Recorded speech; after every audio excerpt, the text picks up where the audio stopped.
Hello everybody, स्वागत है आप लोग का आज की इस क्लास में। आज से हम लोग स्टार्ट करने वाले हैं चैप्टर वाइज प्रैक्टिस, ठीक है।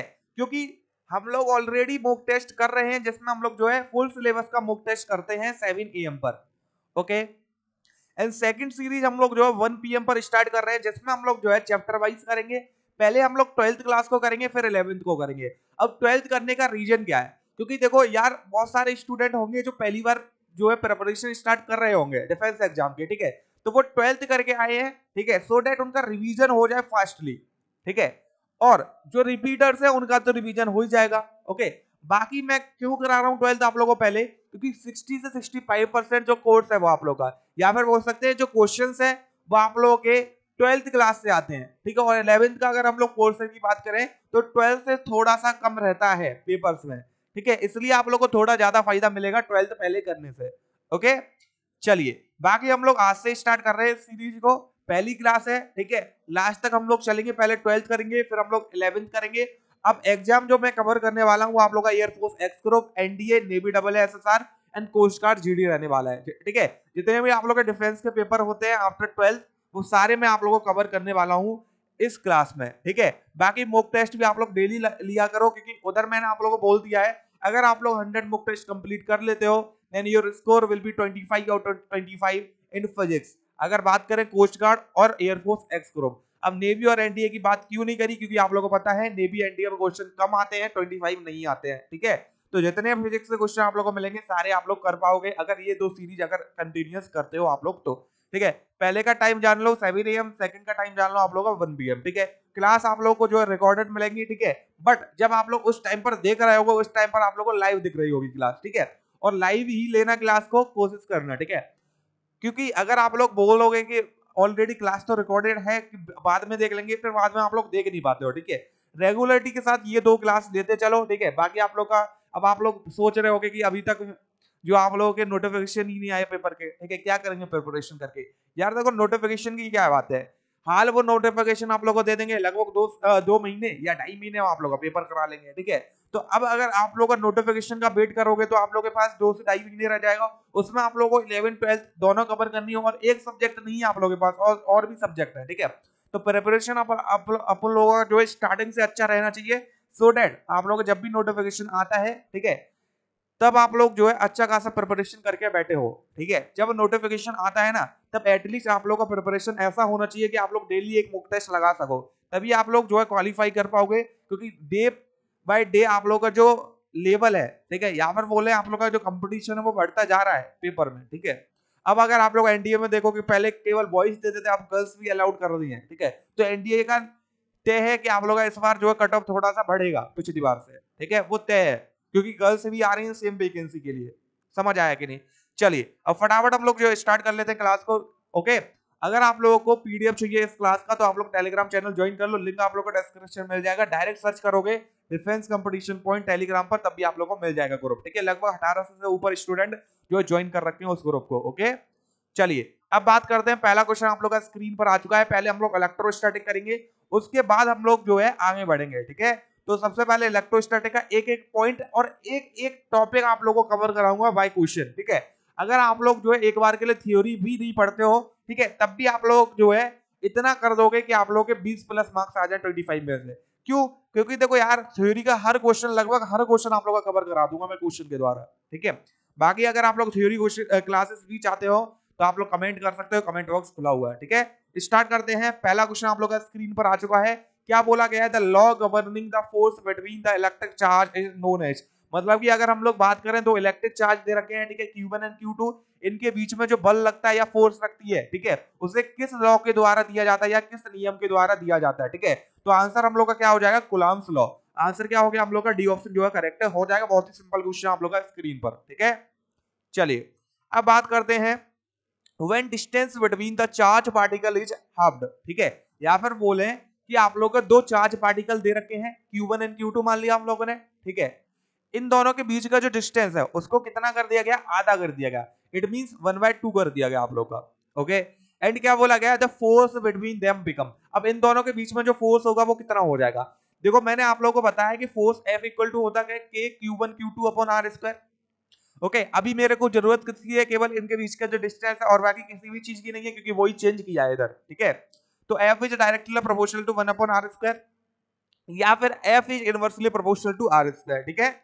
चलिए अगर हम लोग बात करें तो एफ डैश इक्वल टू क्या आ जाएगा आप लोगों का, सिंपली इधर एफ वाई, इधर आर की जगह क्या कर दोगे 1/2 का स्क्वायर, ओके। क्योंकि देखो सिंपल सी बात है, इधर क्या लिखोगे आप लोग r/2 का होल स्क्वायर, ओके, या फिर 1/2 का होल स्क्वायर, जो आप लोग का मन करता है वो लिख सकते हो आप लोग, ओके ना। और वो बाकी का बचा हुआ आप लोग का k q1 q2 upon r² f के इक्वल हो जाएगा। तो मैंने डायरेक्ट लिख दिया f dash equal to f by 1/2 के स्क्वायर के इक्वल। अब इसका करो स्क्वायर, तो आप लोग का जो 4 वो कहां पहुंच जाएगा, ऊपर पहुंच जाएगा। तो क्या आ गया आप लोग का f dash equal to 4f के इक्वल। समझ आया कि नहीं, मतलब आप लोग का जो फोर्स है या फिर बल है वो 4 गुना हो जाएगा आप लोग का। अब देखो 4 गुना कैसे होगा, अब मैं बताता हूं आप लोगों को। देखो जितने 5 चार्जेस होते हैं उतना ज्यादा फोर्स लगेगा उन दोनों के बीच में, और जितनी हम लोग दूरी बढ़ाते चलेंगे, ठीक है, उतना फोर्स कम होता चलता है, क्योंकि आप लोगों को पता है फोर्स इनवर्सली प्रोपोर्शनल है उनके डिस्टेंस के स्क्वायर के। समझ आया कि नहीं, ठीक है। तो हम लोग डायरेक्ट यही पता लगा सकते थे कि आप लोग का फोर्स जो है इंक्रीज होने वाला था। तो पहला दूसरा ऑप्शन हम लोग वैसे ही हटा देते, बचते सी एंड डी। बाकी हम लोग सॉल्व करके देख सकते थे कि एफ डैश इक्वल टू क्या आ रहा है आप लोग का 4f के इक्वल। समझ आया कि नहीं। चलो थर्ड क्वेश्चन की बात करते हैं। अगर कोई क्वेश्चन समझ नहीं आता है तो कमेंट बॉक्स आप लोग की स्क्रीन पर खुला हुआ है, कमेंट में आप लोग कमेंट कर सकते हो। बाकी टेलीग्राम आप लोग ज्वाइन कर लेना, डिफेंस कंपटीशन पॉइंट नेम है, ठीक है। उधर आप लोग पर्सनली मेरे से डाउट पूछ सकते हो, ओके। अब बात करते हैं नंबर 3 की। क्या बोला गया है, देयर आर 2 चार्जेस, 2 चार्ज दे रखे हैं। चलिए ले लिए हम लोगों ने 2 चार्ज। अब क्या बोला गया था, ratio of the force acting on them. हम लोगों को क्या बताना है, बल का अनुपात बताना है जो एक दूसरे पर वो लगा रहे हैं, ठीक है। तो अगर हम लोग पहले बात करें, पहला चार्ज दे रखा 1 माइक्रोकूलम, दूसरा का चार्ज दे रखा 5 माइक्रोकूलम। अब बीच का डिस्टेंस हम लोगों ने r मान लिया, बीच की इनकी दूरी जो है r मान ली, ठीक है। अब अगर हम लोग 1 माइक्रोकूलम की बात करें तो ये फोर्स इस पर लगाएगा F1, ठीक है। और अब 5 माइक्रोकूलम की बात करें, ये इस पर लगाएगा F2, ठीक है। तो ये दो फोर्स लग रही है कि नहीं लग रही है। अब हम लोगों ने फोर्स का फॉर्मूला पढ़ रखा है, F इक्वल टू क्या होता है, K Q1 Q2 upon r² के इक्वल। अब देखो दोनों के बीच में डिस्टेंस सेम, और चार्जेस की अगर बात करें तो magnitude of first into magnitude of second, मतलब कि दो जो चार्ज दे रखे हैं या दो आवेश दे रखे हैं उनके बीच में जो फोर्स लग रहा है, ठीक है, वो क्या होता है उन दोनों के मैग्नीट्यूड के इक्वल। तो इन दोनों का मैग्नीट्यूड आ गया। अगर हम लोग F1 की बात करें उसमें भी आप लोग का सेम फॉर्मूला आएगा, और F2 की बात करें उसमें भी सेम फॉर्मूला आएगा। तो इसका मतलब क्या हो गया, जो आप लोग का 1 माइक्रोकूलम है जो 5 माइक्रोकूलम पर फोर्स लगा रहा है उस सेम मैग्नीट्यूड की रहने वाली है जो आप लोग का 5 माइक्रोकूलम 1 माइक्रोकूलम पर लगा रहा है। समझ आया कि नहीं। इट मींस अगर हम लोग F1 F2 का रेशियो निकालते हैं तो क्या आने वाला है 1:1 के इक्वल, ठीक है। तो इसमें कंफ्यूज मत होना, बहुत ही सिंपल क्वेश्चन था। ऐसा मत करना है कि 1:5 कर दो आप लोग, ठीक है ना। चलिए तो बी ऑप्शन जो है करेक्ट हो जाएगा आप लोग का। नेक्स्ट क्वेश्चन आप लोग का स्क्रीन पर आ चुका है, बहुत ही अच्छा क्वेश्चन है। क्या बोला गया था, charge Q1 exert some force on second charge Q2, ठीक है। एक आवेश दे रखा है Q1 जो कि कुछ बल लगा रहा है Q2 चार्ज पर। If third charge Q3 is brought near, ठीक है, अगर तीसरा चार्ज या तीसरा आवेश हम लोग जो है उसके पास लेके आते हैं तो फोर्स बताओ Q1 जो Q2 पर एक्सर्ट कर रहा था, ठीक है। तो देखो समझो क्वेश्चन को, दो आवेश हैं Q1 Q2, दोनों के बीच की दूरी r, ठीक है। अब एक आवेश लिया मैंने Q3, इसके पास लेके आया, ना इससे टच किया ना इससे कनेक्ट किया, केवल इसके पास लेके आया। समझ आया कि नहीं। अब हम लोग को बोला गया है Q1 Q2 के बीच में जो बल लग रहा था वो आप लोग का F मान लिया मैंने, ठीक है। अब बताओ जब मैं Q3 चार्ज को या Q3 आवेश को उसके पास लेके आता हूं तो बल पर क्या फर्क पड़ेगा Q1 और Q2 पर, या फिर बोल सकते हैं Q1 जो Q2 पर बल लगा रहा था उसमें क्या फर्क पड़ेगा Q3 चार्ज को Q1 के पास लाने पर। तो क्या रहेगा आप लोग का, फोर्स समान रहेगा। क्या होता है K Q1 Q2 upon r², ठीक है। इट मींस इसका मतलब क्या होगा, Q3 जो चार्ज था, ठीक है, उसके आने से Q1 और Q2 के बीच में जो बल लग रहा था उस पर कोई भी फर्क नहीं पड़ा। तो आंसर क्या हो जाएगा आप लोग का, रिमेन अनचेंज, ठीक है, अपरिवर्तित रहता है। चलो बात करते हैं फिफ्थ क्वेश्चन की। ये बहुत ही ज्यादा फेमस क्वेश्चन है क्योंकि ये आप लोगों को पेपर में पूछा गया है। अब बात करते हैं, क्या बोला गया है, Fg and Fe represent gravitational and electrostatic force respectively between electron situated at a distance of 10 centimetre, ठीक है। The ratio of Fg by Fe is of the order of. अब देखो क्या बोला गया, क्वेश्चन को समझो, मैं हिंदी में भी समझाता हूं, ठीक है। आप लोगों को दो इलेक्ट्रॉन्स दे रखे हैं, ठीक है। जिनके बीच की जो दूरी है वो 10 सेंटीमीटर दे रखी है। एक इलेक्ट्रॉन ये, एक इलेक्ट्रॉन ये, ठीक है, बीच की दूरी 10। इन दोनों के बीच में दो फोर्स लग रहे हैं, एक तो ग्रेविटेशनल फोर्स लग रहा है, एक इलेक्ट्रोस्टैटिक फोर्स लग रहा है, ठीक है। मतलब कि एक गुरुत्वीय बल लग रहा है, एक आप लोग का स्थिर वैद्युत बल लग रहा है आप लोग का, ठीक है। तो अगर हम लोग बात करें F G by F E का रेशियो बताना है, तो पहले बात करें अगर हम लोग ग्रेविटेशनल फोर्स या फिर गुरुत्वीय बल की बात करें तो एफ जी इक्वल टू होता क्या है, capital G m1 m2 divide में आप लोग का आर स्क्वायर। और अगर एफ ई की बात करें तो क्या होता है के Q1 Q2 डिवाइड में आर स्क्वायर। अगर हम लोग इनके बीच की दूरी या डिस्टेंस की बात करें वो तो समान है आप लोग को, ठीक है, वो तो समान दे रखे हैं, तो इनसे कोई लेना देना नहीं रहा हम लोग का। तो अगर हम लोग निकालते हैं F G by F E का रेशियो तो क्या आने वाला है, जी m1 m2, ठीक है, और डिवाइड में क्या आ जाएगा आप लोग का के ई स्क्वायर के इक्वल। अब देखो चार्जेस क्या दे रखे हैं, दोनों इलेक्ट्रॉन दे रखे हैं और इलेक्ट्रॉन पर चार्ज होता है ई के इक्वल। इतना समझ आया कि नहीं। अब हम लोग इसकी वैल्यू पुट करेंगे, ठीक है, तो वैल्यू पुट करते हैं। कैपिटल जी का वैल्यू क्या होता है 6.67 इंटू 10⁻11, ठीक है। मास की बात करें तो आप लोगों को पता है दोनों पर मास भी समान होगा क्योंकि दोनों इलेक्ट्रॉन है। कितना होता है भैया 9.1 इंटू 10⁻31 का होल स्क्वायर।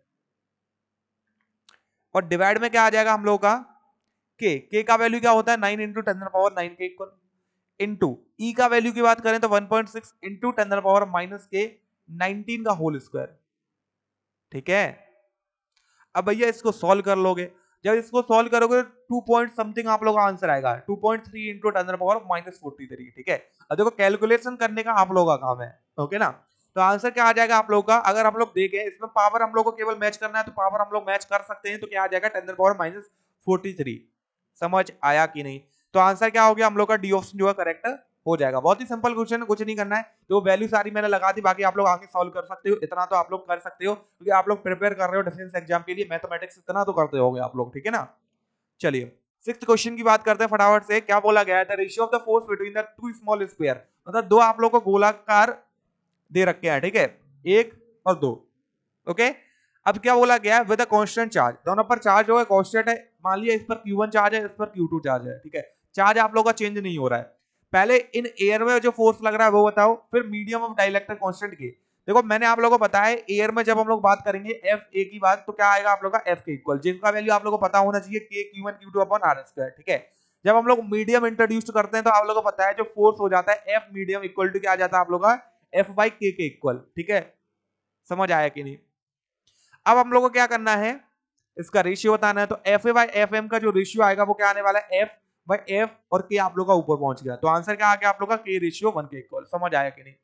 ये आप लोग का जो है रेशियो हो जाएगा ईयर में पहले फोर्स Q1 Q2 के बीच में और फिर आप लोग का मीडियम में फोर्स Q1 Q2 के बीच में। समझ आया कि नहीं। तो हम लोग का इधर जो आंसर हो जाएगा वो बी ऑप्शन करेक्ट होने वाला है। अब ए मत लगा देना जल्दबाजी में, ठीक है ना, कि आप लोग इधर देख लो कि एफ अपन की आ रहा है भैया तो 1 रेशियो के हो गया, ठीक है, ये गलती मत किया करो। चलो अब नेक्स्ट क्वेश्चन की बात करते हैं फटाफट से। A soap bubble is given a negative charge, एक सोप बबल है जिसको हम लोगों ने क्या दिया, एक नेगेटिव चार्ज दिया, तो उसके रेडियस पर क्या फर्क पड़ेगा, ठीक है। अब देखो यार एक सोप बबल दे रखा है, अब हम लोग क्या दे रखे हैं, नेगेटिव चार्ज दे रखे हैं, ठीक है। क्या कर रहे हैं भैया, नेगेटिव चार्ज दे रहे हैं इसको, ओके। जैसे हम लोगों ने इसको नेगेटिव चार्ज दिया, अब नेगेटिव नेगेटिव के बीच में आप लोगों को पता है जो फोर्स लगेगा वो कैसा होगा, रिपल्सिव फोर्स होगा या प्रतिकर्षण बल होगा आप लोग का, ठीक है। आकर्षण प्रतिकर्षण ये आप लोग को पता होना चाहिए, ठीक है। तो दोनों नेगेटिव चार्ज के बीच में प्रतिकर्षण होगा तो दूर दूर भेजेंगे, ठीक है, ऐसे बाकी के दूर दूर भेजेंगे, ठीक है। तो क्या होगा उससे आप लोग का जो रेडियस है, ठीक है, उस बबल का, सोप बबल का, वो क्या कर जाएगा, इंक्रीज हो जाएगा, क्योंकि बल क्या लग रहा है उनमें, प्रतिकर्षण बल लग रहा है। समझ आया कि नहीं। और बाकी आप लोग समझ सकते हो, समझने के लिए चीजें समझो। पहले हम लोग इसका आंसर लगाते हैं इंक्रीजिव। अगर हम लोग नेगेटिव चार्ज दे रहे हैं इट मींस हम लोग कुछ इलेक्ट्रॉन्स दे रहे हैं उसको, ठीक है, मतलब उसका मास इंक्रीज कर रहा है, और मास इंक्रीज कर रहा है तो उसका रेडियस भी डेफिनेटली इंक्रीज करेगा। समझ आया कि नहीं। ओके, ये तो हो गई पहली बात। और सेकंड अगर हम लोग बात करें कि कोई भी सोप बबल है, अब सोप बबल नहीं बोलेंगे हम लोग, बोलेंगे एक स्फीयर है, इसको हम लोगों ने पॉजिटिव चार्ज दिया, क्या दिया भैया, पॉजिटिव चार्ज। तो बताओ इसकी रेडियस पर क्या फर्क पड़ेगा, ठीक है, ये आप लोग को कमेंट करना है। अभी मैंने आप लोगों को बताया है, ठीक है, कंसेप्ट समझ आया हो तो बहुत अच्छी बात है, तब आप लोग आराम से कर लोगे इस क्वेश्चन को, बहुत सिंपल है, ठीक है। अगर हम लोग पॉजिटिव चार्ज देते हैं किसी भी स्फीयर को तो उसकी रेडियस पर क्या फर्क पड़ेगा। ओके, 8th वाला क्वेश्चन करते हैं।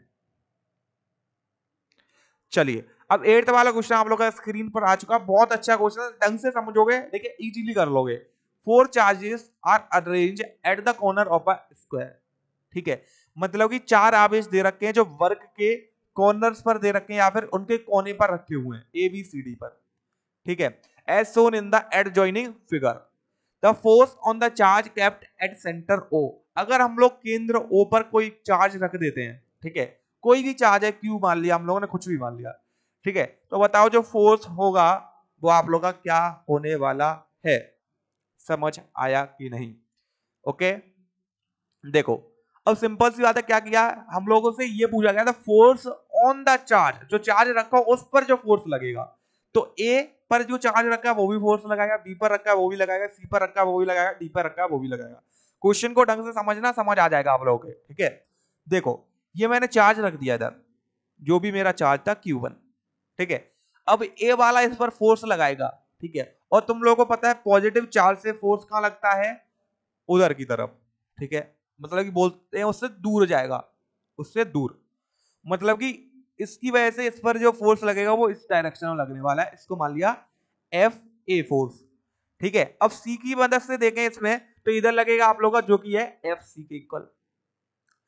सेम फोर्सेस, मतलब कि सेम मैग्नीट्यूड की फोर्सेस दो अपोजिट डायरेक्शन में जब भी लगती हैं तो एक दूसरे को क्या कर देती है, कैंसिल कर देती हैं, ठीक है। आप लोगों ने ये बहुत बार पढ़ रखा होगा कि कैंसिल कर देती है, अब ये नहीं पता होगा आप लोगों को क्यों कैंसिल कर देती हैं, क्योंकि यार देखो वेक्टर है, वेक्टर में हम लोग क्या करते हैं, वेक्टर लॉ से इसको जो है सिंप्लीफाई करते हैं या फिर बोल सकते हैं इन दोनों का रिजल्टेंट निकालते हैं। देखो ये मैं आप लोगों को समझा दे रहा हूं सो डेट आप लोगों के दिमाग में आ जाए ये होता कैसे है कैंसिल। देखो एफ रिजल्टेंट अगर निकालूं तो क्या होने वाला आप लोग का, F A square plus F C square plus 2FA/FC और कॉस क्या हो जाएगा 180 डिग्री, दोनों के बीच में कोण कितना है 180 डिग्री। समझ आया कि नहीं। तो दोनों फोर्स का मैग्नीट्यूड सेम है, ठीक है, तो ये क्या आ गया 2F स्क्वायर, ठीक है, और इधर क्या आ जाएगा आप लोग का cos 180 की वैल्यू -1, तो -2F स्क्वायर। तो आंसर देखो क्या आ रहा है, 0 आ रहा है कि नहीं। तो इसलिए ये एक दूसरे को काट देते हैं क्योंकि रिजल्टेंट क्या आ रहा होता है इनका, 0 आ रहा होता है। समझ आया कि नहीं। अब बात करते हैं हम लोग बी जो चार्ज है, ठीक है, इस पर जो फोर्स लगाएगा, ठीक है, तो इस पर जो फोर्स लगाएगा वो क्या होने वाली है आप लोग, इस डायरेक्शन में होगी एफ बी फोर्स, ठीक है। अब ये देखो इधर नेगेटिव चार्ज दे रखा है, तो ये नेगेटिव चार्ज इस पर जो फोर्स लगाएगा वो भी किस डायरेक्शन में होगी, इसी डायरेक्शन में होगी जो कि एफ डी फोर्स होगी। दोनों सेम डायरेक्शन में आप लोग की फोर्स दे रखी है, मतलब नेट आप लोग का 0 नहीं होगा, और नेट 0 नहीं होगा तो आप लोग का जो फोर्स है, नेट फोर्स है, वो कहां लग रही है, वो आप लोग की अलोंग द डायगोनल बीडी, जो बीडी डायगोनल दे रखा है उसके अलोंग लग रही है, मतलब इसी डायरेक्शन में तो लग रही है आप लोग की। नेट कहां आएगी, इधर आएगी आप लोग की एफ जो नेट आने वाली है। समझ आया कि नहीं। ओके, तो आई होप आप लोगों को ये क्वेश्चन समझ आ गया होगा। तो इधर क्या आंसर होने वाला है, अलोंग द डायगोनल बीडी, मतलब सी ऑप्शन आप लोग का करेक्ट हो जाएगा। Okay, got it. चलो भैया नेक्स्ट क्वेश्चन की बात करते हैं, वेरी वेरी सिंपल क्वेश्चन आप लोग का स्क्रीन पर, ठीक है। क्या बोला गया, in the absence of other conductor the surface charge density, ठीक है, दूसरे कंडक्टर जो है एब्सेंस है, ठीक है, मतलब है नहीं इधर, आप लोगों को सरफेस चार्ज डेंसिटी पूछी गई है। जब भी हम लोग बात करते हैं सरफेस चार्ज डेंसिटी की तो भैया सिग्मा इक्वल टू क्या होता है, Q ओवर ए। अब देखो Q ओवर ए कहां दे रखा है, चार्ज के directly proportional inversely proportional area के, ठीक है। तो आंसर सी देखोगे तो directly proportional to the charge and inversely proportional to the surface area. तो सेम आप लोग का सी ऑप्शन इधर भी हो जाएगा, चालक पर आवेश की मात्रा के समानुपाती और चालक के क्षेत्रफल के व्युत्क्रमानुपाती, ठीक है। चलो 10th वाला क्वेश्चन करें। A body can be negatively charge, एक बॉडी को हम लोग नेगेटिवली कैसे चार्ज कर सकते हैं बताइए। बात करें जैसे मैंने एक बॉडी ले ली, ये न्यूट्रल बॉडी ली, ठीक है, इस पर कोई भी चार्ज नहीं था, अब मेरे को इसको नेगेटिवली चार्ज करना है, तो अगर मैं इसको इलेक्ट्रॉन्स दे दूं, क्योंकि आप लोगों को पता है जो इलेक्ट्रॉन है, ठीक है, वो क्या है, नेगेटिवली चार्ज है, ठीक है, नेगेटिव चार्ज ही तो होता है इलेक्ट्रॉन। सिंपल सी बात है, इसमें अगर मैं इलेक्ट्रॉन भर दूं, सिंपल जैसे मैं इलेक्ट्रॉन इसमें भर दूंगा ये जो है नेगेटिवली चार्ज हो जाएगी बॉडी। आंसर क्या हो गया, giving excessive of electron to it, ठीक है, या फिर बोल सकते हैं अधिक इलेक्ट्रॉन देने से। समझ आया कि नहीं? अगर मैं इसको पॉजिटिवली चार्ज करूं तो पॉजिटिवली कैसे चार्ज कर सकता हूं, बताओ। इसको मैं पॉजिटिवली कैसे चार्ज कर सकता हूं, ये बताओ मेरे को। ओके, आंसर करो फटाफट। ठीक है, चलिए अब बात करते हैं पॉजिटिवली हम लोग जो है इसको कैसे चार्ज कर सकते हैं। देखो यार, मैं पॉजिटिव चार्ज नहीं दे सकता किसी भी बॉडी को। मैं क्या कर सकता हूं, देखो कोई भी अगर आप लोगों को बॉडी दे रखी है तो उस पर पॉजिटिव चार्ज भी होगा, नेगेटिव चार्ज भी होगा। ये मानते हो कि नहीं? ठीक है, मैं क्या करूं, उस बॉडी पे से उस नेगेटिव चार्ज को निकाल लूं। ठीक है यार, देखो एक न्यूट्रल बॉडी दे रखी है, न्यूट्रल बॉडी पे चार्ज तो होगा आप लोगों का, जितना नंबर ऑफ इलेक्ट्रॉन्स है उतने ही नंबर ऑफ पॉजिट्रॉन्स या फिर बोल सकते हैं आप लोग प्रोटॉन्स होंगे। ठीक है, जितना नेगेटिव चार्ज था उतना ही पॉजिटिव है, तभी तो उस बॉडी को मैं आप लोग का न्यूट्रल बोल सकता हूं। ठीक है, अब मैं क्या करूंगा, जो नेगेटिव वाला चार्ज था वो मैं इस पर से निकाल लूंगा।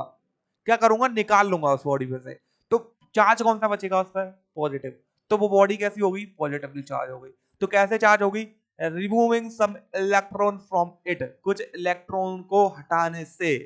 समझ आया कि नहीं? नेगेटिवली चार्ज करना है तो इलेक्ट्रॉन दे दो उसे, पॉजिटिवली चार्ज करना है तो इलेक्ट्रॉन निकाल लो उसमें से। ठीक है, हम ऐसा नहीं कर सकते कि पॉजिटिव चार्ज निकाल लें। ठीक है, केवल इलेक्ट्रॉन का खेल होगा, या तो इलेक्ट्रॉन दे दो या इलेक्ट्रॉन निकाल लो, इलेक्ट्रॉन दे दो या निकाल लो, इलेक्ट्रॉन दे दो या निकाल लो। समझ आया कि नहीं? तो ये चीजें समझो, बहुत ही अच्छी अच्छी चीजें हैं। ठीक है, अच्छे से समझ आएगा, मैंने यही तो बोला आप लोगों को, एक एक कॉन्सेप्ट आप लोगों का क्लियर कर दूंगा, पेपर में कोई क्वेश्चन नहीं बचेगा आप लोगों के लिए। चलो 11th क्वेश्चन की बात करते हैं फटाफट से। The minimum charge on an object, किसी भी ऑब्जेक्ट पर न्यूनतम आवेश कितना हो सकता है, ये आप लोगों से पूछा गया है। अगर हम लोग मिनिमम चार्ज की बात करते हैं, क्या 1 कूलम है, क्या 1 स्ट्रेट कूलम है, क्या आप लोग का 1.6 इंटू 10 पावर -19 कूलम है, या फिर 3.2 इंटू 10 पावर -19 कूलम है।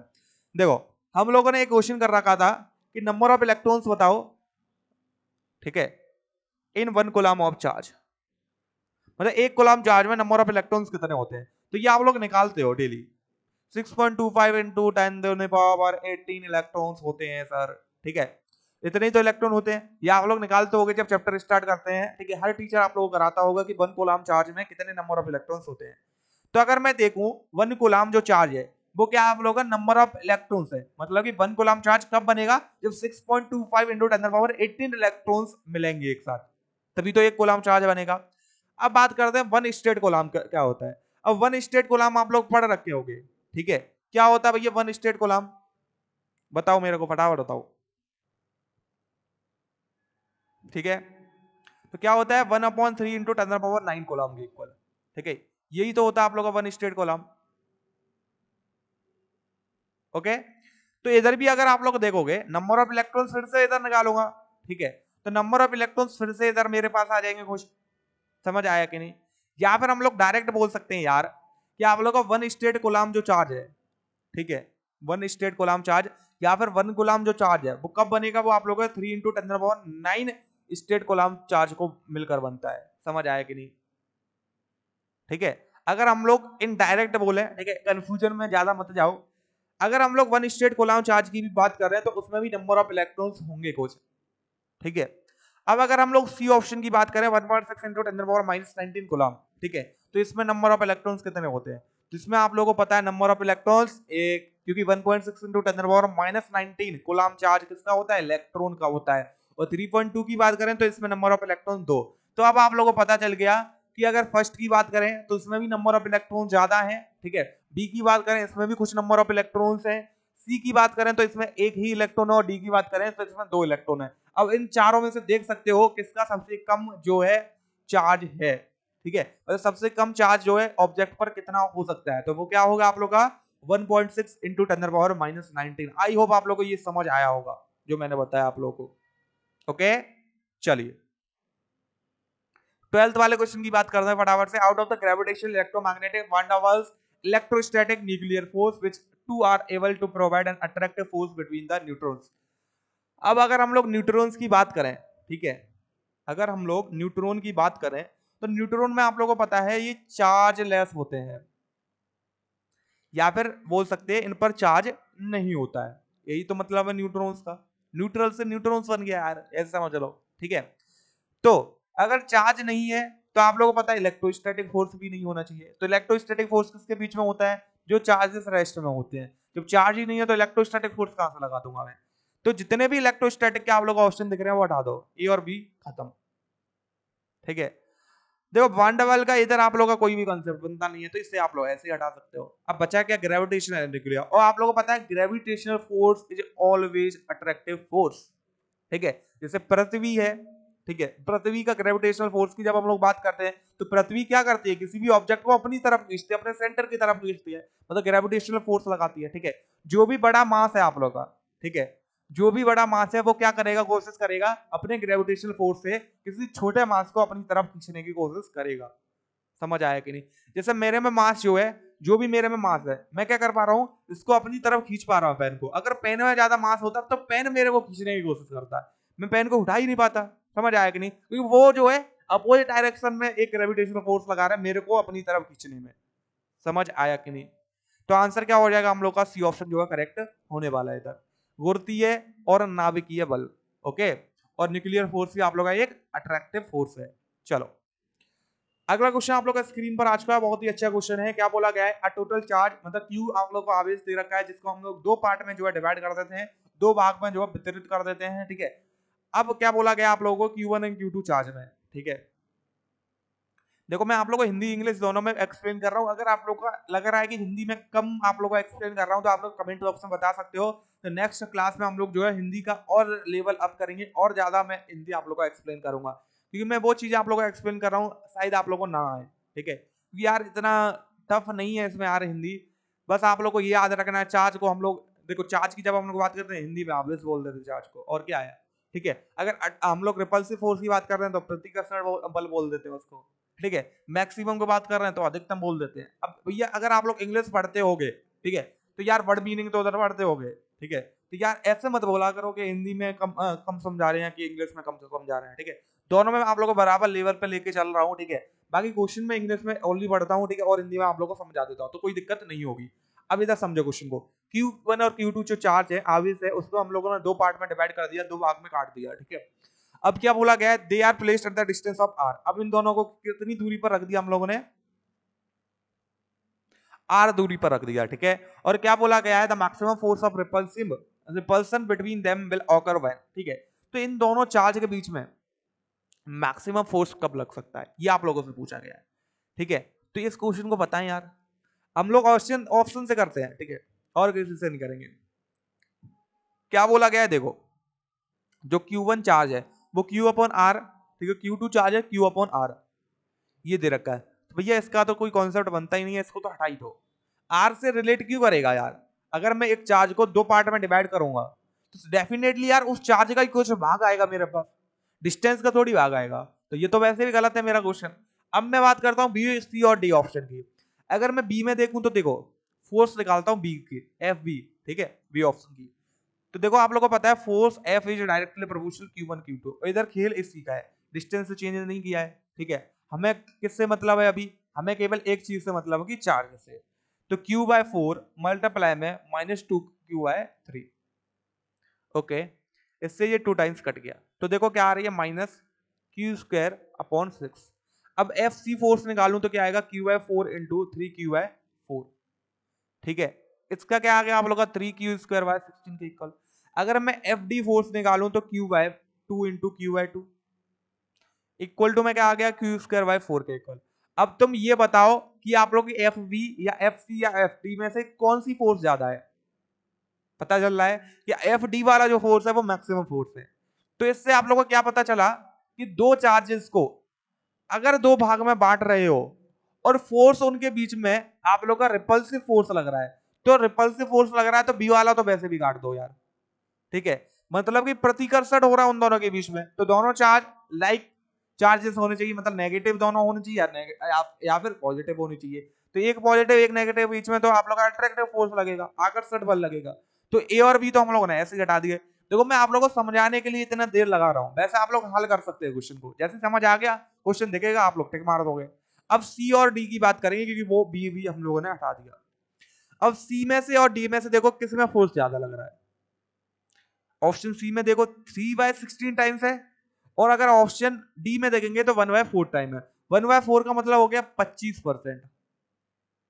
ठीक है, अगर 3/16 की बात करें तो आप लोगों का ये लगभग कितना हो जाएगा, 3/16 इंटू 100। ठीक है, 4 से डिवाइड करो, ये आप लोग का हो जाएगा 25, ये आप लोग का 4। ठीक है, और डिवाइड कर दो भैया, इसको डिवाइड कर दो दोबारा से, तो ये हो जाएगा आप लोग का 8.25।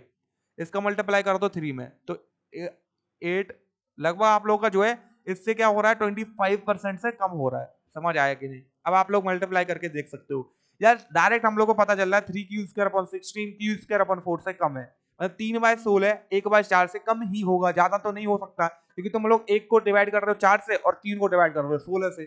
ठीक है, समझ आया कि नहीं? तो आंसर क्या हो गया आप लोग का, डी ऑप्शन जो है करेक्ट हो जाएगा, कि अगर आप लोगों को फोर्स ऑफ रिपल्सन या फोर्स ऑफ अट्रैक्शन मैक्सिमम करना है तो वो आप लोगों का कब पॉसिबल है, जब दोनों चार्जेस को हम लोग इक्वल पार्ट्स में विभाजित कर दें। समझ आया कि नहीं? चलिए अगला क्वेश्चन करें। देखो सारे क्वेश्चन आप हाई हो, आप लोगों को जो है समझ आ रहे होंगे। ठीक है, क्योंकि क्वेश्चन में कुछ इतना है नहीं। 14 क्वेश्चन की बात करते हैं। 3 charges 4q q and q are in a straight line of position 0 l/2 l respectively, the resultant force on q will be 0 if। Question को समझो।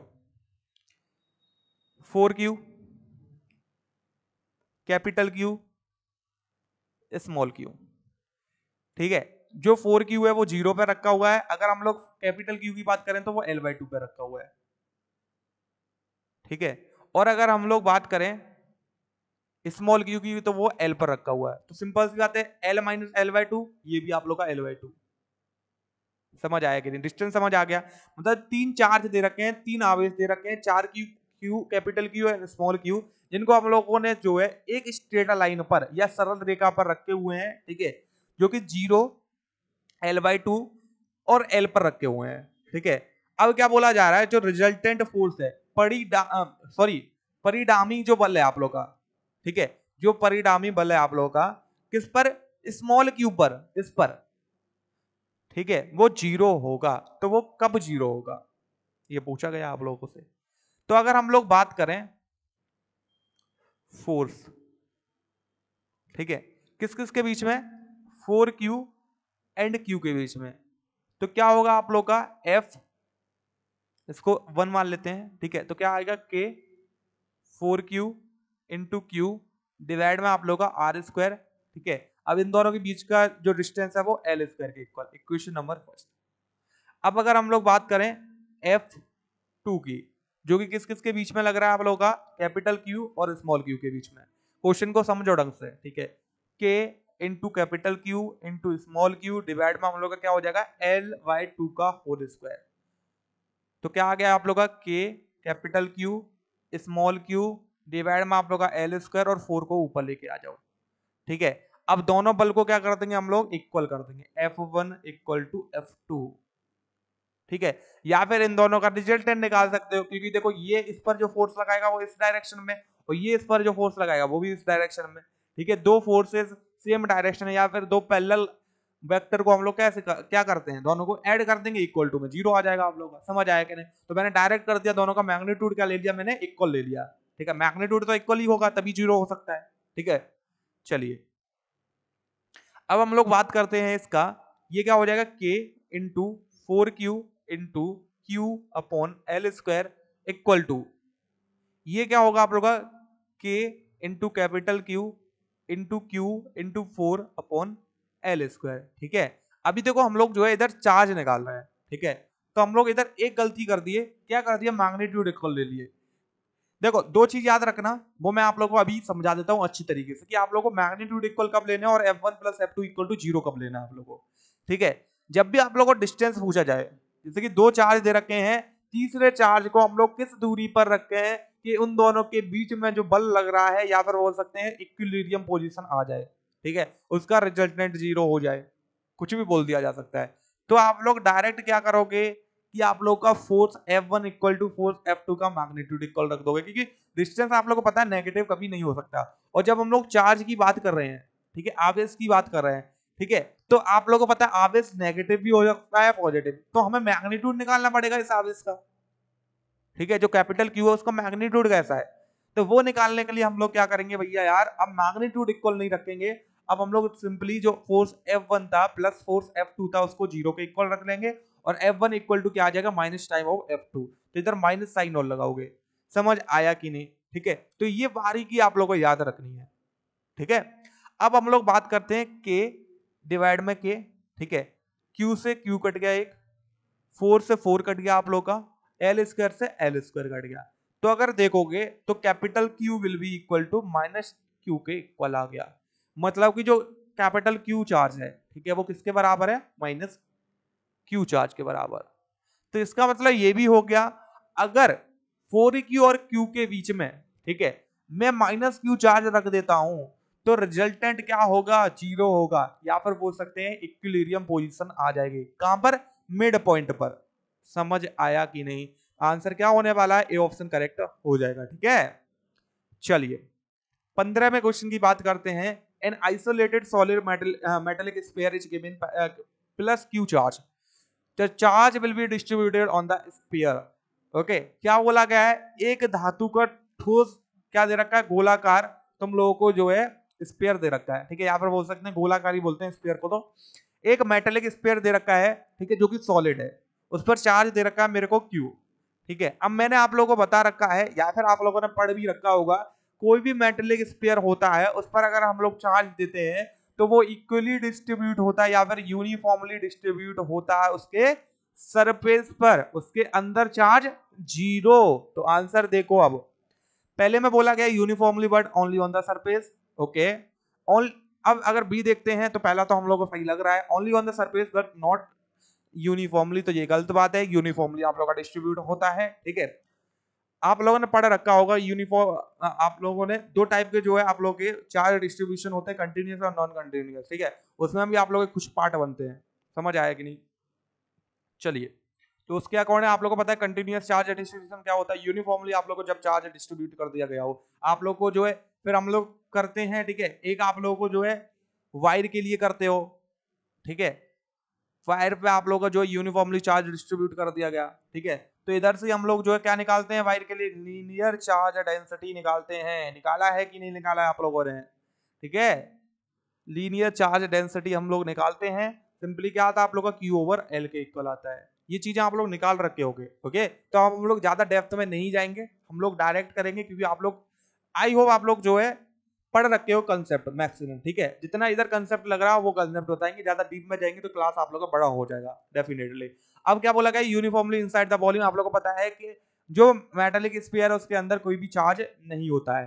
नॉन यूनिफॉर्मली, ये तो वैसे भी गलत हो गया आप लोगों का, तो बचता क्या है, ए ऑप्शन बचता है, यूनिफॉर्मली डिस्ट्रीब्यूट होगा एक समान रूप से, किंतु केवल उसके पृष्ठ पर होगा, सरफेस पर होगा। समझ आया कि नहीं?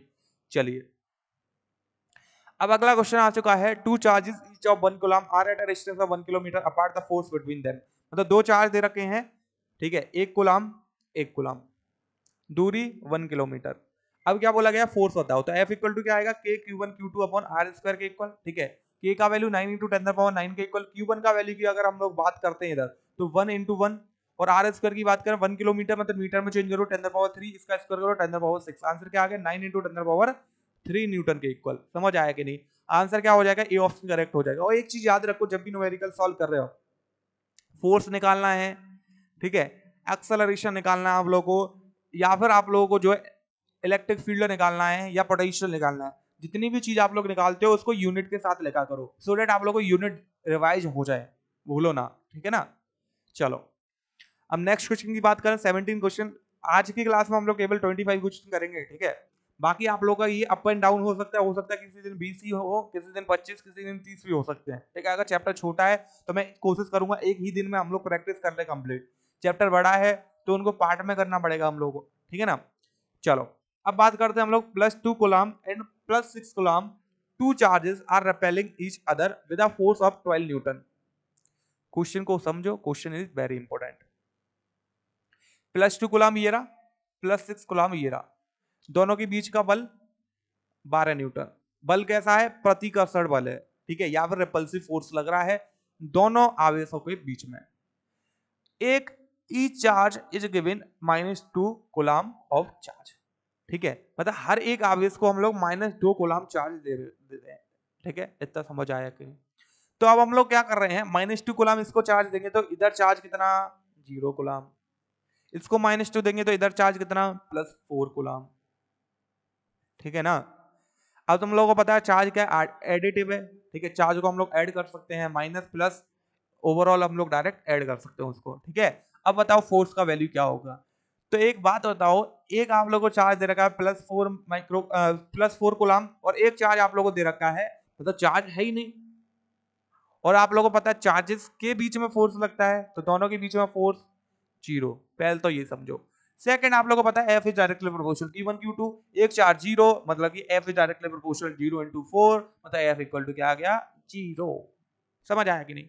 आंसर क्या हो जाएगा आप लोगों का डी ऑप्शन शून्य जो है करेक्ट आंसर होने वाला है।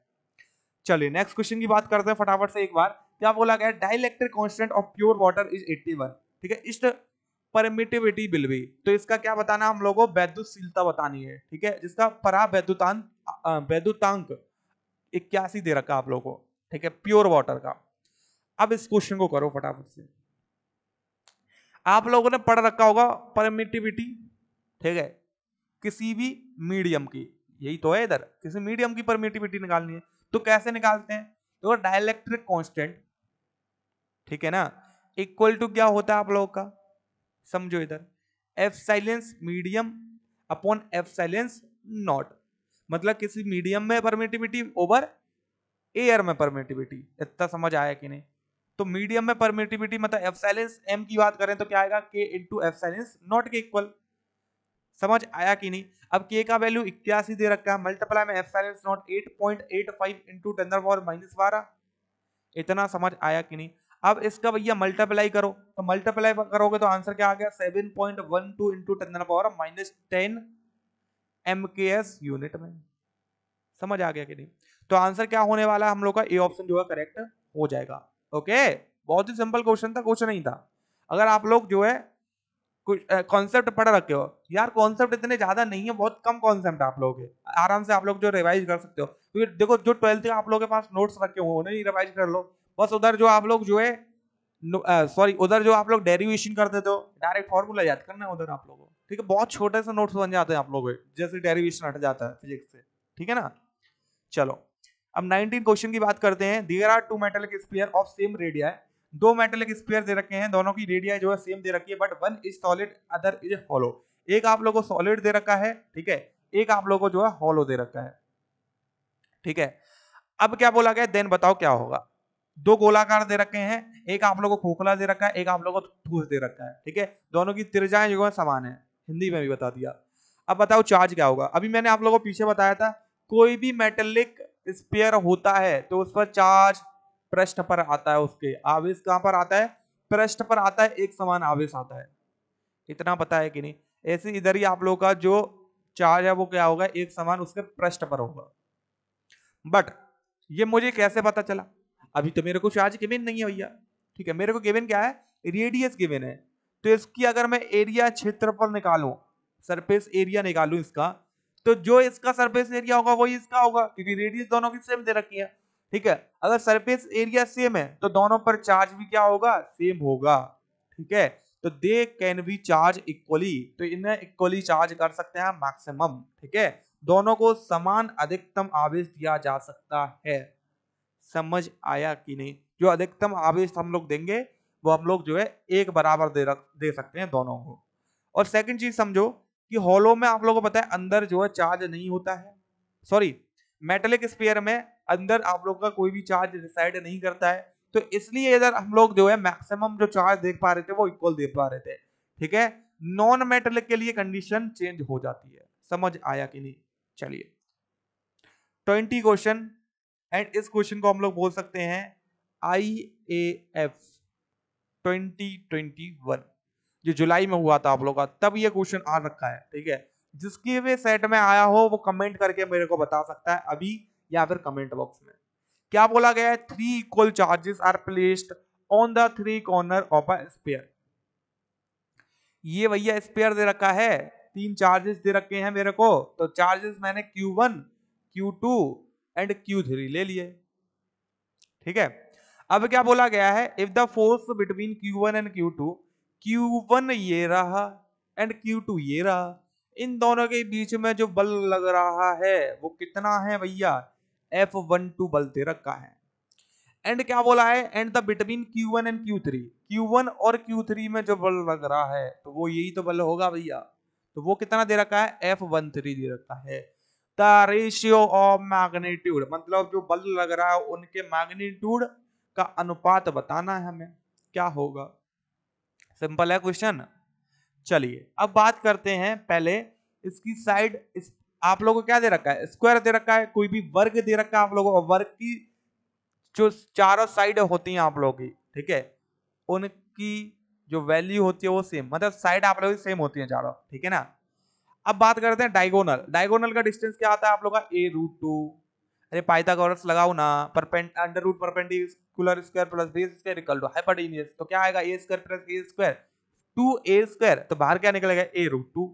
समझ आ गया कि नहीं। अब आप लोगों को पता है चार्जेस का जो मैग्नीट्यूड है वो इक्वल दे रखा है, देखो 3 इक्वल चार्जेस, ठीक है, समान आवेश है, तो मैग्नीट्यूड सेम, तो अब क्या बचा, F is directly proportional to 1/r², और K का वैल्यू तो कांस्टेंट होता ही होता है, तो F12 अपॉन F13 क्या हो जाएगा, R क्या आने वाला है आप लोगों का इधर 13 अपॉन R12 का स्क्वायर। अब देखो R12 क्या है हम लोग का, ये A, सॉरी R13 पहले देखते हैं, R13 क्या है ये, तो a√2 का स्क्वायर अपॉन R12 क्या है आप लोग का A, तो इसका स्क्वायर कर दिया स्क्वायर। तो देखो a से a कट गया, √2 का स्क्वायर करोगे तो 2, आंसर क्या आ गया 2:1, यहाँ पर केवल 2। तो आंसर क्या होने वाला है हम लोग का, बी ऑप्शन जो है इधर करेक्ट होने वाला है। बहुत अच्छा क्वेश्चन है, आईएएफ में पूछा गया था भाई, ठीक है। चलिए अब बात करते हैं 21 वाले क्वेश्चन की। With the rise in the temperature में बढ़ोतरी के दौरान डाइलेक्ट्रिक कांस्टेंट के ऊपर लिक्विड, किसी भी लिक्विड का डाइलेक्ट्रिक कांस्टेंट बताना है। यार देखो टेम्परेचर बढ़ाओगे तो डाइलेक्ट्रिक कांस्टेंट जो होता है लिक्विड का वो क्या करता है, डिक्रीज करता है, घट जाता है, ठीक है ना। चलिए 22 क्वेश्चन की बात करते हैं फटाफट से। The charges Q1 and Q2 are placed in the vacuum, दो चार्ज थे वैक्यूम में रख दिया हम लोगों ने, ठीक है, दो आवेश को हम लोग जो है निर्वात में रखते हैं Q1 और Q2 को, उनके बीच में, उनका बीच का डिस्टेंस d दे रखा है, बीच में बल जो है F दे रखा है। अगर हम लोग मीडियम को इंट्रोड्यूस कर देते हैं जिसका डाइलेक्ट्रिक कांस्टेंट 4 दे रखा है, परावैद्युतांक आप लोग को 4 दे रखा है, तो बताओ यार फोर्स कितनी हो जाएगी, तो बताया ना F dash equal to Fy, K के इक्वल मतलब Fy 4 के इक्वल, K का वैल्यू लगा दो यार 4, क्या था क्वेश्चन में, ठीक है। कभी भी डरा मत करो, अगर क्वेश्चन आप लोगों को 3-4 लाइन का दे रखा है तो क्वेश्चन सिंपल होते हैं, बस पढ़ना है आप लोगों को, दिमाग लगाना है और आंसर निकालना है। 2 लाइन का आंसर नहीं था आप लोग, 1 लाइन का था। चलो 23 वाला क्वेश्चन की बात करते हैं। ये मस्त क्वेश्चन है, बहुत सारे स्टूडेंट इसमें कंफ्यूज होंगे क्योंकि आप लोग जो है मैग्नीट्यूड तो निकाल लोगे पर ये नहीं निकाल पाओगे कि पॉजिटिव की negative magnitude. 10⁻14 electron are removed from a neutral metal, एक न्यूट्रल मेटल था जिससे हम लोगों ने 10⁻14 इलेक्ट्रॉन को बाहर निकाल दिया, चल भाग जहां से। The charge on the sphere become, अब चार्ज कितना होगा, तो Q इक्वल टू किससे, क्वांटाइजेशन ऑफ चार्ज से, तो आवेश Q इक्वल टू क्या होता है, Ne के इक्वल होता है। नंबर ऑफ इलेक्ट्रॉन्स कितने निकाले 10⁻14, एक इलेक्ट्रॉन पर चार्ज 1.6 इंटू 10⁻−19, तो निकालो भैया क्या आएगा 1.6 इंटू 10 कितना आने वाला -6 कूलाम के इक्वल, ठीक है। इसको माइक्रो में चेंज करोगे तो 1.6, एक मिनट रुको यार, 5 आएगा ना, ओके 5, तो क्या आएगा आप लोग का 16 माइक्रो कूलाम। अब मेरे को बात करनी है पॉजिटिव की नेगेटिव। क्या किया गया है, इलेक्ट्रॉन को भगा दिया गया न्यूट्रल मेटल से, तो भैया नेगेटिव चार्ज को हटा दिया, बचा कितना पॉजिटिव चार्ज, तो क्या होगा 16 माइक्रो कूलाम, ठीक है। मुझे पता है आप लोग इसी में कंफ्यूज हुए होंगे कि पॉजिटिव लगाऊं कि नेगेटिव लगाऊं, और किसी ने नेगेटिव भी लगाया होगा, पक्का है, ठीक है ना। समझ आ गया कि नहीं, इलेक्ट्रॉन को निकाला पॉजिटिव आ गया, ठीक है, इलेक्ट्रॉन को डाला नेगेटिव आ गया, सिंपल सी बात है। क्योंकि यार जब हम लोग न्यूट्रल की बात कर रहे हैं, कोई भी न्यूट्रल मेटल है यार उस पर चार्ज तो है, equal number of electron equal number of protons, यहाँ पर बोल सकते हैं जितना नेगेटिव चार्ज है उतना पॉजिटिव है, इसलिए उसे न्यूट्रल मेटल बोलते हैं हम लोग। चार्ज तो होता ही है, ठीक है ना, कोई भी मेटल ऐसा नहीं है जिस पर चार्ज ना हो। चलो the value of electric permittivity of free space, पीछे ही बताया यार, क्या करना है। अब बस आप लोग कंफ्यूज करोगे कि इसका यूनिट क्या है, ठीक है ना। चलो भैया यूनिट भी इतना वो खास नहीं दे रखा आप लोगों को। देखो एफ साइलेंस नॉट का वैल्यू बताना क्या होता है 8.85 इंटू 10⁻12 कूलम स्क्वायर पर न्यूटन मीटर स्क्वायर के इक्वल। देख लो भैया आंसर कौन सा है, सी ऑप्शन करेक्ट हो जाएगा। ठीक है, इधर इनने एक गलती कर दिया, सेकंड दे दिया फालतू का। ठीक है, अगर सेकंड नहीं देते तो पक्का बी एंड सी में आप लोग कंफ्यूज होते हैं। ठीक है, ऐसा तो नहीं है 9 × 10⁻9 लगा रहे हो। ठीक है, वो के का होता है 9 × 10⁻9। यूनिट की बात करें तो न्यूटन मीटर स्क्वायर पर कूलम स्क्वायर। ठीक है ना, जो आप लोग का प्रोपोर्शनल कांस्टेंट होता है। ठीक है, चलो अंतिम क्वेश्चन आज की क्लास का, ये बहुत ही सिंपल क्वेश्चन है, इसको हम लोग देंगे आप लोगों के होमवर्क के लिए। क्यों देंगे होमवर्क के लिए, क्योंकि ऑलरेडी सेम टाइप का क्वेश्चन मैं आप लोगों को करा चुका हूं। ठीक है ना, और इसका आंसर मिलेगा आप लोगों को कल की क्लास में। बाकी इसी के साथ हम लोग क्लास कंप्लीट कर चुके हैं ऑलरेडी। ठीक है, तो पीछे कुछ है नहीं आप लोगों का स्लाइड। ओके, तो टेलीग्राम चैनल ज्वाइन कर लेना, डिफेंस कम्युनिकेशन पॉइंट। ठीक है, क्योंकि इसका जो पीडीएफ है वो आप लोगों को जैसे ही क्लास कंप्लीट हो जाएगा, ठीक है, आप लोगों को जैसे ही आप लोगों को रिकॉर्डेड क्लास मिल जाएगा, आप लोगों को जो है इसका पीडीएफ शेयर कर दिया जाएगा टेलीग्राम चैनल पर। ओके, बाकी और हम लोग बात करते हैं कि अगर क्लास आप लोगों को अच्छा लगा है तो आप लोग क्या कर सकते हो, 1 लाइक, ठीक है, 3 शेयर्स। ओके, देखो यार 3 शेयर आप लोग कर सकते हो, थोड़ा सा हमारा हेल्प कर सकते हो, मोटिवेट कर सकते हो। ठीक है, अगर देखो रेगुलरिटी के साथ व्यूज आएंगे, आप लोग जो एंगेज रहोगे, लाइक कर रहे हो आप लोग, कमेंट कर रहे हो आप लोग, ठीक है, तो हमारा भी इंटरेस्ट बना रहता है कि क्लास आप लोग को रेगुलर बेसिस पर दी जाए। और जब आप लोग को रेगुलर बेसिस पर क्लास दी जाएंगी तभी आप लोग का खुश हो सकता है। समझ आया कि नहीं पेपर में, क्योंकि यार डिसकंटिन्यूटी हम लोगों को ही पसंद नहीं है, discontinuous is not a good thing. समझ आया कि नहीं, ठीक है, तो सिंपल सी बात है, आप लोग जो है 3 शेयर कर सकते हो। ओके, क्लास को लाइक कर सकते हो। बाकी इस होमवर्क क्वेश्चन का आंसर, और देखो कमेंट में आंसर कैसे करो, क्वेश्चन नंबर 25 इसका आंसर ए बी या फिर आप लोग वैल्यू भी डायरेक्ट लिख सकते हो। और एक मैंने आप लोगों को एक और होमवर्क क्वेश्चन दिया था, पर उसका मैंने आगे आप लोगों को आंसर बता दिया था, तो आप लोग उसे भी कर सकते हो। ठीक है, तो उस पर आप लोग कैसे कर सकते हो, होमवर्क क्वेश्चन नंबर 1 पे। ठीक है, अगर आप लोग इनमें से क्वेश्चन बताना है, जैसे मैंने अगर आप लोगों से 23 नंबर पूछ लिया तो क्वेश्चन नंबर उसको लिखने के बाद आंसर अपना, और अगर मैंने कोई होमवर्क क्वेश्चन दिया है तो उधर SW क्वेश्चन नंबर पहला, उसका आंसर ये। ठीक है, ऐसे दिया करो आंसर अपने। समझ आया कि नहीं, तो आई होप आप लोगों को समझ आ गया आप लोग आंसर कैसे देने हैं। टेलीग्राम को ज्वाइन कर लेना, पीडीएफ आप लोगों को उधर ही मिलेगी। जितना शेयर कर सकते हो उतना शेयर करना, और चैनल को सब्सक्राइब करके रख लो, क्योंकि रेगुलर बेसिस पर आप लोगों को क्लासेस मिलने वाली है, और आप लोग जो है इस बार पक्का पेपर क्वालिफाई करोगे, क्योंकि इस बार आप लोग प्रैक्टिस अच्छा करोगे, इसलिए आप लोग जो है पेपर भी क्वालिफाई कर पाओगे अच्छी तरीके से। ठीक है, बाकी हम लोग मिलेंगे नेक्स्ट क्लास में। ठीक है, तब तक के लिए all the best to you and जय हिंद, जय भारत, वंदे मातरम।